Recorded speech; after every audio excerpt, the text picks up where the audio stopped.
Magandang umaga, grade 7 Diamonds. Magandang umaga po, Ginoong Sagun. Bago kayo tuluyang magsiupo, maaari bang pakitulad muna ang mga kalat na nakikita ko sa silong at gilid ng mga inyong upuan at pakialis na rin yung mga upuan ninyo. Magaling, grade 7 Diamonds. Mika, meron bang lumipad sa ating klase ngayong Wala araw? po, sir. Kinagagala ko na walang lumipad sa ating klase ngayong araw, class. Kayo nga ay gusto matuto, makinig at magsaya sa ating aralin ngayong araw. Ngayon, class, bago tayo tuluyang dumako sa ating panibagong aralin, meron akong inihandang isang aktibidad sa inyo. Ito ay binamagatang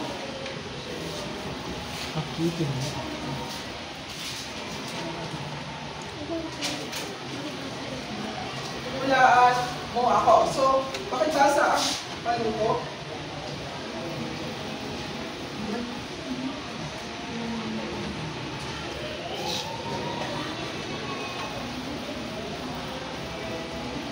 Yan, pakibasa ang panuto, Maxine. Kapagpating ng guro ang klase sa dalawa, nagbibigay ang guro ng mga envelope na naglalaman ng mga litrato ng mga bansa sa Asia at tutukuyin ng mga estudyante kung ano ang sistema politikal ng mga bansa. Kung ito ba ay demokrasya o monarkiya. Pagkatapos ay papaskin ito sa kanilang tapiling leader sa harap. Mayroon lamang kayo 2 minuto kung sino ang maunang makabuo ng larawan ay siyang papili. And class, naiintindihan niyo ba ang panuto? Opo! So, para mas maintindihan pa natin ang panuto, ipapaliwanag ko muna ito. Una, papanggalin ko muna kayo sa dalawa. Dito ang unang pangkat at dito ang pangalawang pangkat. Pagkatapos ay bibigyan ko kayo ng mga envelope na naglalaman ng mga watawat ng mga bansa. Pagkatapos ay pipili kayo ng isang representante na kung saan ididikit niya ang mga watawat sa harap. Kung ito ba ay kabilang sa demokrasya o monarkiya. Naiintindihan ba, class? Opo! Kung gayon, bibigay ko na ang mga envelope.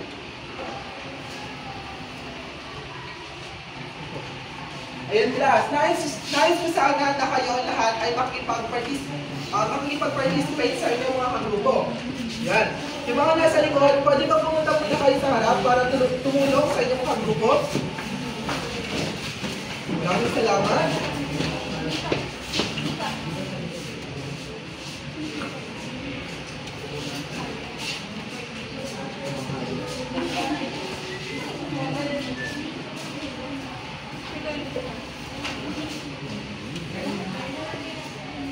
Yes, maaari na po kayo mag-umpisa, maglagay sa harap.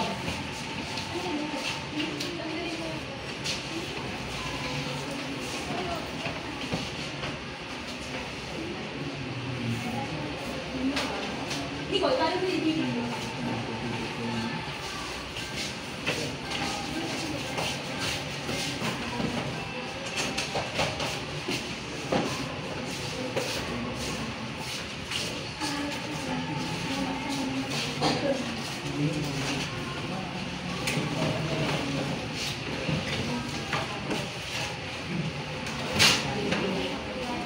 Ayan, maraming salamat, class. So, ang naunang grupo, class, ay ang... Yan, dito ang naunang grupo. So, ngayon, class, meron ba kayong ideya kung ano ang ating panibagong paksa na tatalakayin ngayong araw? Diyan sa likod? Yes, Oliver? Wala siyang ideya. Yes, Mary Jane? Tungkol po ba sa Yes, tungkol siya sa Asia. Pero sino ang makapagbigay ng buong paksa ng ating buong paksa na tatalakayin natin ngayong araw? Yes? Dito walang mga ideya? Yes po? May kaugnayan po ba ito sa demokrasya? Yes, tama. Meron siyang kaugnayan sa demokrasya. So ngayon, ang ating paksang tatalakayin ay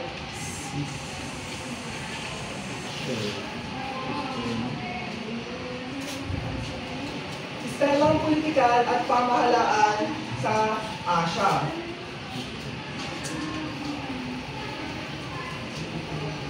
Ayun, class. So class, meron ba kayong ideya kung ano nga bang sistemang politikal ang meron tayo sa Pilipinas? Yes po? Demokrasya. Yes, tama. Demokrasya ang sistema politikal ang meron tayo sa Pilipinas. So kung ngayon, dumako na tayo sa ating panibagong aralin.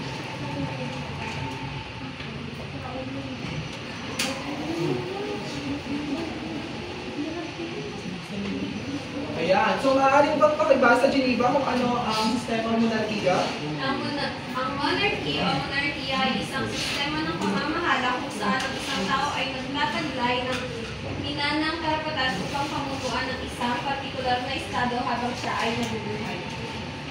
Yan, tama. Sa sistema monarkiya class, ang namumuno ay ang hari, reyna, tsar, raha, at kaiser. Sila yung mga namumuno sa sistemang ito. Kumbaga, dito sa sistemang monarkiya, isinasalin-salin ang kapangyarihan o pwesto sa kanilang magiging anak o kasapit ng pamilya. So yun.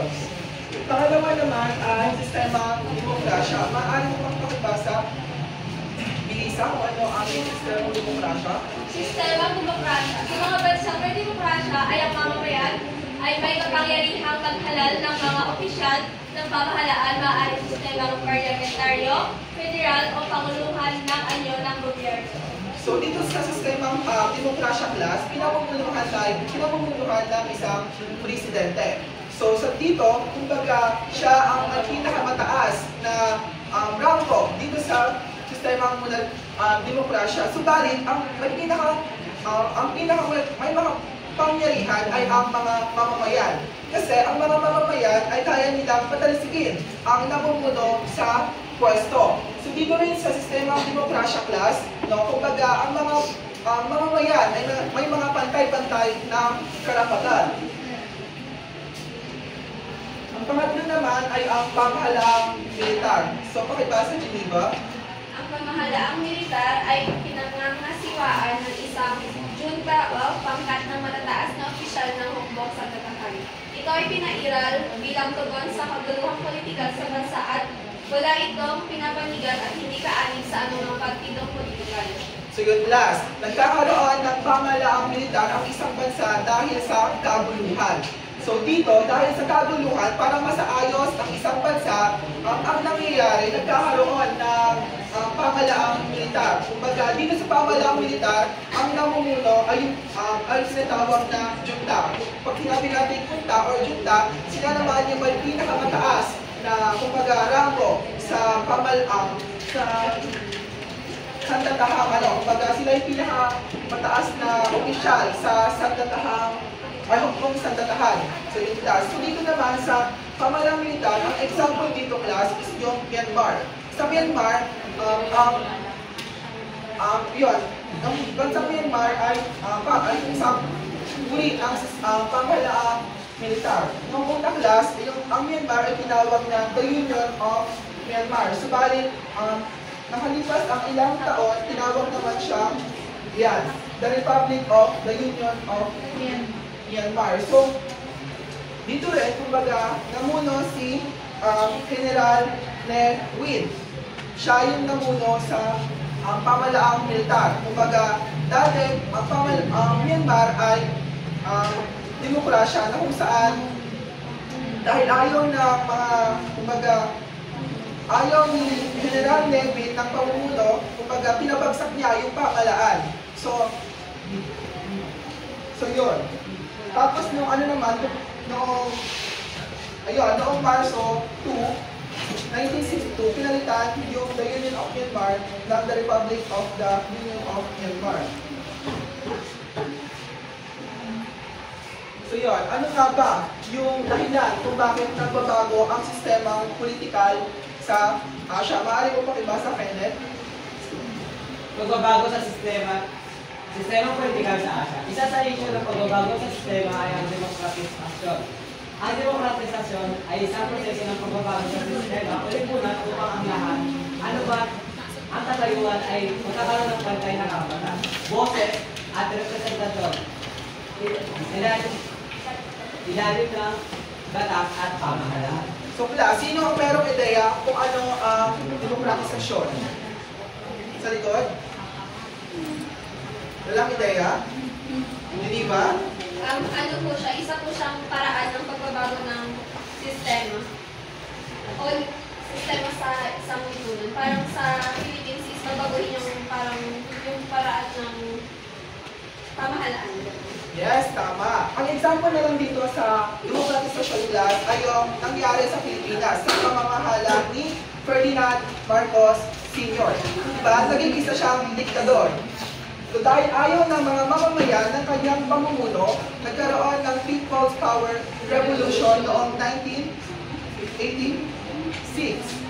Yun. So dahil ayaw ng mga mamamayan, pinabagsak nila si Ferdinand Marcos sa kanyang pwesto. Yun yung example ng demokratisasyon. Dahil ayaw ng mamamayan ng pamumuno, tinatanggal nila yung ganong sistema.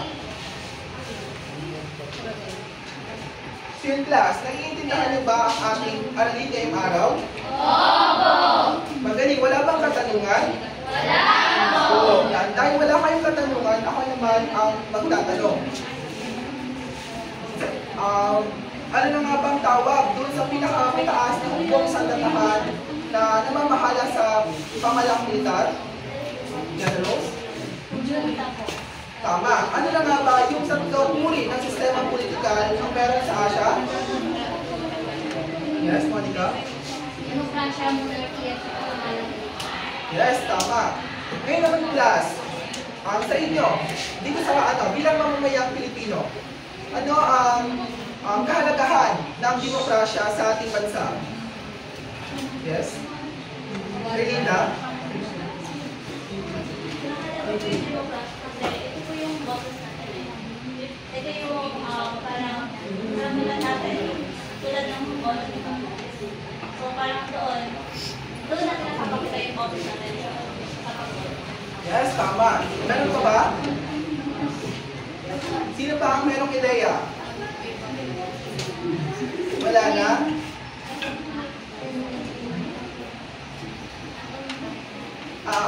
Bilang mamayang Pilipino, ano ang kalagahan ng demokrasya sa ating bansa? Parang nagkakaroon tayo ng karapatang piliin ng mamumuno. Yes, tama. Sa demokrasya na, ay mahalaga ang demokrasya sa bansang Pilipinas. Kasi parang nagkakaroon tayo ng mga pantay-pantay na karapatan, di ba? So,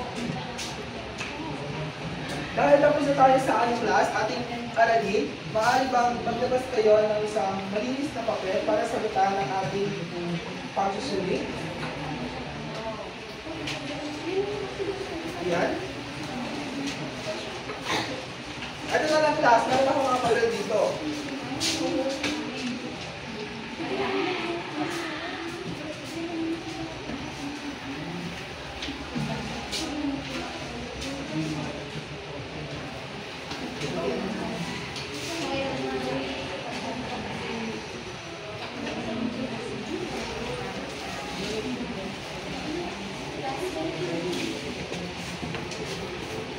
Maaari ko na bang lipat class? Yes, sir!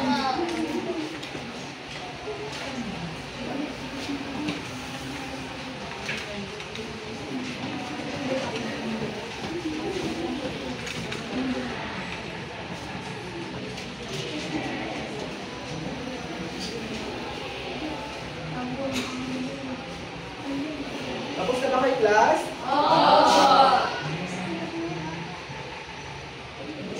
Class. So dahil tapos na tayo sa ating pagsusulit, meron naman akong inihandang isang aktibidad at takdang aralin para sa inyo. So, in class, sa isang malinis na papel, isulat nyo kung ano ba yung natutunan nyo sa ating aralin ngayong araw. So yun ang class. Paalam na po. Grade 7 Diamonds. Paalam mo, Ginoong Sagol!